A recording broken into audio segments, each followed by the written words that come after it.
کہانی کی شروعات ہوتی ہے میگ اور نوا نامی بہن بھائی سے، جو اپنے ماں باپ کے پرانے گھر واپس آتے ہیں۔ ان دونوں کو معلوم ہوتا ہے کہ والد فوت ہو چکے ہیں اور ماں کی حالت بھی صحیح نہیں ہے، وہ ہسپتال میں موجود ہے، جہاں ان کی ماں ایک چیز کو اٹھاتے ہوئے گر جاتی ہے اور ہسپتال پہنچ جاتی ہے۔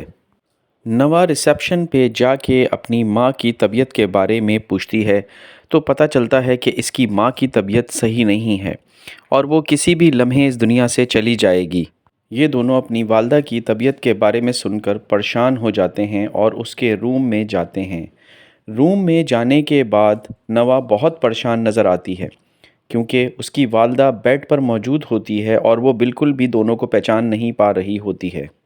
پھر یہ دونوں ہسپتال سے ماں باپ کے پرانے گھر کی طرف جانے لگتے ہیں۔ پرانے گھر پہنچنے کے بعد یہ دونوں صفائی کا کام شروع کرتے ہیں اور صفائی کرتے ہوئے ان کو دیوار میں سے ایک پرانا مردہ جسم ملتا ہے۔ یہ مردہ جسم ایک ایسا راز تھا جو سالوں سے چھپا ہوا تھا۔ یہ دونوں ایک دوسرے سے حیرانگی سے پوچھتے ہیں، یہ یہاں کیسے آیا؟ ہمیں والدین نے پہلے کیوں نہیں بتایا اس بارے میں؟ اور پھر ایک سوال جو ان دونوں کے ذہنوں میں آتا ہے کہ پولیس کو ہم بتائیں یا نہ بتائیں، کیونکہ اگر پولیس کو بتایا تو سب کچھ ختم ہو جائے گا، ہماری شہرت، خاندان اور یہاں تک کہ ہماری آزادی بھی۔ اب یہ دونوں اس باڈی کو باہر لے جانے کی بات کرتے ہیں، لیکن یہ جتنا آسان لگتا ہے اتنا ہی خطرناک ہوتا جاتا ہے۔ نووا اور میگن صرف ایک خوفناک راز کے گواہ تھے، لیکن اب وہ خود اس راز کا حصہ بننے جا رہے تھے۔ پھر وہ وقت آتا ہے جب نووا اپنا منصوبہ میگن کو بتاتا ہے۔ دونوں لاش کو بڑی مشکل سے باہر نکالتے ہیں، ہر قدم کے ساتھ ان کے ہاتھ کانپ رہے ہوتے ہیں۔ رات کا وقت ہوتا ہے، سڑکیں سنسان ہوتی ہیں، گاڑی میں بیٹھے ہوئے کوئی بھی ایک دوسرے سے بات نہیں کر رہا ہوتا ہے۔ وہ لاش کو ایک ایسی ویران جگہ پہ لے جاتے ہیں جہاں پانی اور اندھیرا ایک دوسرے میں گم ہو جاتے ہیں۔ میگن نوا سے کہتا ہے کہ بس ہم یہاں لاش کو چھوڑ دیں گے اور سب کچھ صحیح ہو جائے گا، لیکن حقیقت اس کے برعکس ہوتی ہے۔ لاش کو ٹھکانے لگا کر یہ دونوں گھر آ جاتے ہیں، لیکن اب ان کا گھر ان کو گھر نہیں لگتا کیونکہ ہر کمرہ ان کو ان کی غلطی یاد دلا رہا ہوتا ہے۔ جرم کرنے کے بعد انسان دنیا کو نہیں بدلتا بلکہ دنیا انسان کو بدل دیتی ہے۔ ابھی تک یہ دونوں اپنے ضمیر سے لڑ رہے تھے، لیکن اب دوسرے لوگ بھی ان کے زندگی میں مداخلت شروع کر دیتے ہیں۔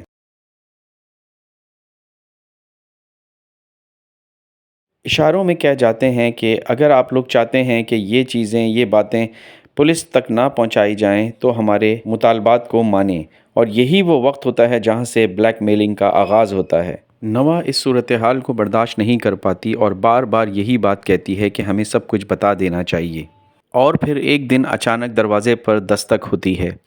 یہ دستک سن کے یہ لوگ ڈر جاتے ہیں اور جیسے ہی دروازہ کھولتے ہیں وہاں پر پولیس موجود ہوتی ہے۔ پولیس نوا اور میگن سے پوچھتی ہے کہ رات کے وقت تم لوگ کہاں تھے اور گاڑی کیوں نکالی گئی تھی، اور گھر میں حالیہ دنوں میں کیا تبدیلیاں آئی ہیں۔ یہ سوالات بظاہر تو عام سوالات تھے، لیکن میگا اور نوا کے دل میں یہ ہتھوڑے کی طرح لگے۔ میگا کے چہرے پر خوف نظر آنے لگا اور نوا ادھر ادھر دیکھنے لگا۔ بالآخر پولیس وہاں سے انویسٹیگیشن کر کے چلی جاتی ہے۔ پولیس کے جاتے ہی بلیک میلرز $25,000 کی ڈیمانڈ کرتے ہیں، جو نوا اور میگن کو بہت پریشان کر دیتی ہے۔ اب یہ راز ان دونوں کے لیے ایک راز نہیں، ایک بوجھ بن چکا تھا۔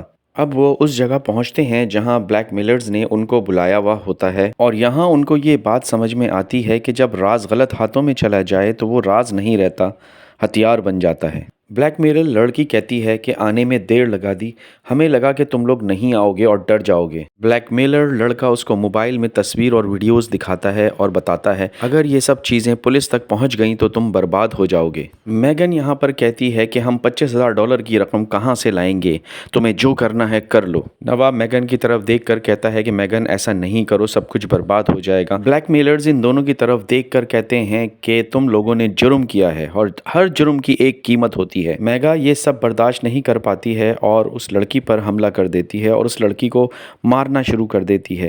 یہ دیکھ کر بلیک میلر لڑکا جو ہوتا ہے وہ میگا کو پکڑ لیتا ہے، اور اسی اثنا میں ایک دھکا لگتا ہے اور بلیک میلر لڑکا جو ہے گرتا ہے اور اس کا سر جو ہے وہ پتھر سے ٹکرا کے زخمی ہو جاتا ہے، اور یہ سب کچھ انجانے میں ہوا ہوتا ہے، لیکن اب جو ہونے والا ہوتا ہے وہ اس سے بھی برا ہوتا ہے۔